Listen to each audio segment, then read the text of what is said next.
I am not new to Star Trek. I've been watching Trek since I was a child and I consider myself an expert on all things Trek. I've tried to keep my feelings about the newest Star Trek Discovery, in check until I could see the show for myself. Star Trek is a huge franchise, and with over 560 hours of Trek spread across movies and television shows. With that much content, it's inevitable that some series, films, and episodes will not be as good as others. Happily, the first episode of Star Trek Discovery delivers in all the ways a Trekkie would hope. The newest Star Trek jumped us right into the thick of it with the Klingons immediately making an appearance. Star Trek's old foes are back in a brand new way.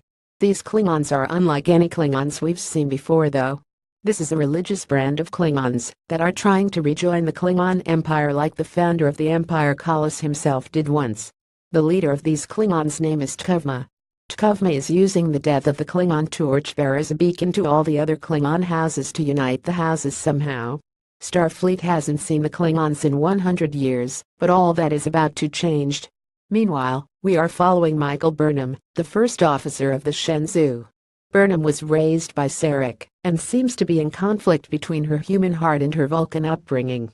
This is the first time a Star Trek series has focused on a first officer instead of the captain, but the first episode makes it clear why this choice was made. Burnham makes contact with the Klingon torchbearer on an EVA mission, and that starts the ball rolling for a massive conflict between the Klingons and the Federation.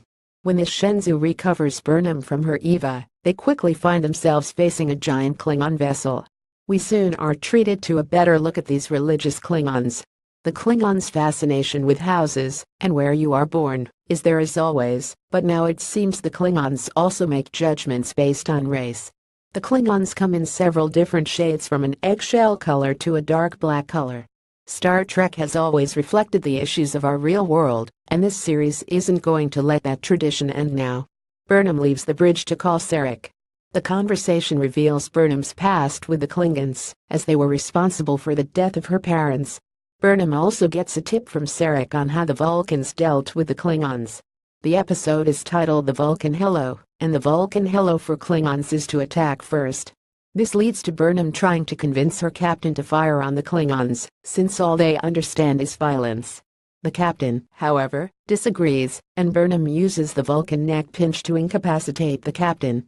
Burnham's mutiny is cut short, though, when the captain regains consciousness and stops her. The Klingons in the meantime get their beacon lit by the torchbearer, and soon the lone Shenzhou is facing a plethora of menacing Klingon ships. This was a great first episode of Star Trek, considering that most first episodes and seasons of Star Trek are a bit shaky. The great news is that the second episode of Star Trek Discovery is already available on CBS All Access.